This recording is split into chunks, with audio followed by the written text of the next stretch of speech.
बिस्मिल्लाहिर्रहमानिर्रहीम। वतन की इज़्ज़त व नामूस को हम लुटने नहीं देंगे। वतन की इज़्ज़त व नामूस को कभी हम लुटने नहीं देंगे। तिरंगा शान है अपनी, कभी से झुकने नहीं देंगे। वतन की आबरू पे वो अब भी अपनी जान दे देंगे। वतन की आबरू पे वो अब भी अपनी जान दे देंगे। जिन्हें कुछ लोग अपने देश में बदनाम करते हैं, जिन्हें कुछ लोग अपने देश में बदनाम करते हैं।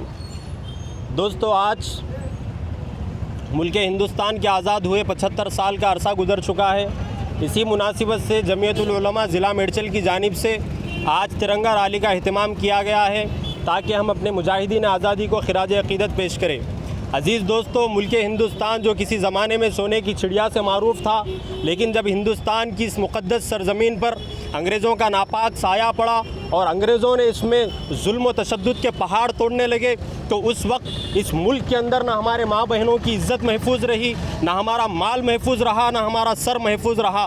तो ऐसे नाजुक दौर में बेखौफ होकर मुल्क की आज़ादी के लिए अंग्रेज़ों के ख़िलाफ़ अलम बगावत बुलंद करने के लिए जिस शख्स ने सबसे पहले आवाज़ उठाई, उस शख्स का नाम दुनिया सिराजुद्दौला के नाम से दुनिया उसे याद करती है। उन्होंने इस मुल्क के लिए सबसे पहले आवाज़ उठाई और कहा अंग्रेज़ों से कि ऐ अंग्रेज़ों, याद रखो, हिंदुस्तान की सरज़मीन पर हम कभी तुम्हारे कदम जमने नहीं देंगे।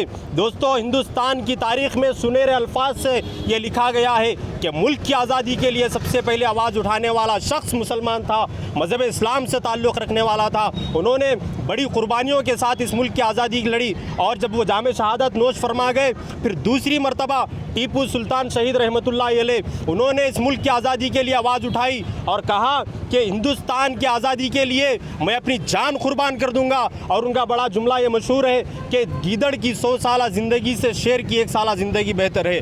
उन्होंने अंग्रेज़ों के दिल में एक लर्ज़ा पैदा कर दिया, ज़लज़ला उनके सफ़ों में पैदा कर दिया और वो भी इस मुल्क से मुल्क की आज़ादी के लिए जिद्दोजहद करते करते वो भी जाम शहादत नोश फरमा गए।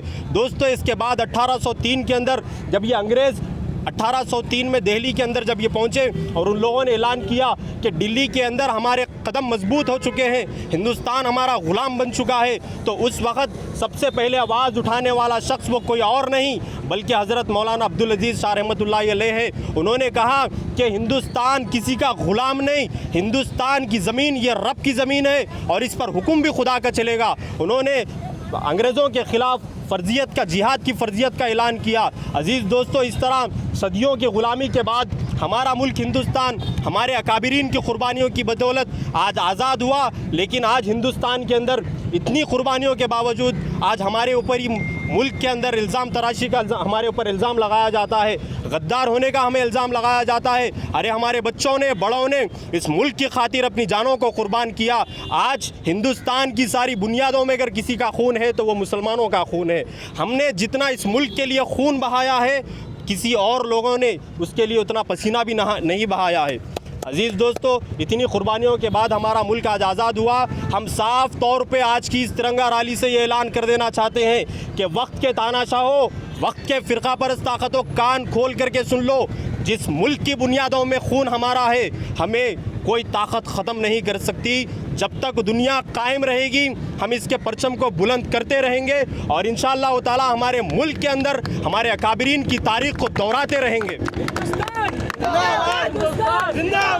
कि जो लोग आज अपनी तानाशाही की वजह से वक्तन फ़वक्तन हमारे ऊपर जुल्म सितम का पहाड़ तोड़े जा रहे हैं, मैं उनसे कहना चाह रहा हूँ कि याद रखो, हम इनकी उनकी नहीं बल्कि टीपू सुल्तान शहीद रहमतुल्लाह अलैह की औलाद हैं। हम हुसैन अहमद मदनी रहमतुल्लाह अलैह की औलाद हैं। यही वो जमीयत के सिपाही थे जिन्होंने मुल्क की आज़ादी के लिए ना अपनी जानों को देखा, ना माल को देखा, ना बीवी बच्चों को देखा, बल्कि बेखौफ होकर मैदान में उतर गए। जब मैदान पूरा लग गया था उसके बाद ये दीगर लोग आए और बनी बनाई खिचड़ी के अंदर अपना भी नाम कैसे वो लोग लिखा गए। मैं कहना चाह रहा हूँ कि ऐवान हुकूमत से कि मुसलमानों पे जो जुल्म सितम हो रहा है इसको रोकें और हमारी मसाजिद को जो बार बार मिसमार किया जा रहा है, मुसलमानों के मजहबी मामलात में जो मुदाखिलत की जा रही है, मैं इनसे कहना चाह रहा हूँ, अगर तुम अंग्रेज़ों के रवैये पे चलना जानते हो तो याद रखो हम भी अपने अकाबिरीन के रवैये पे चलना जानते हैं। इंशाअल्लाह ताला तारीख़ को दोहरा देंगे और बतला देंगे कि हिंदुस्तान के मुसलमान जिस तरह माजी में अपनी तारीख़ को एक रकम किए हैं,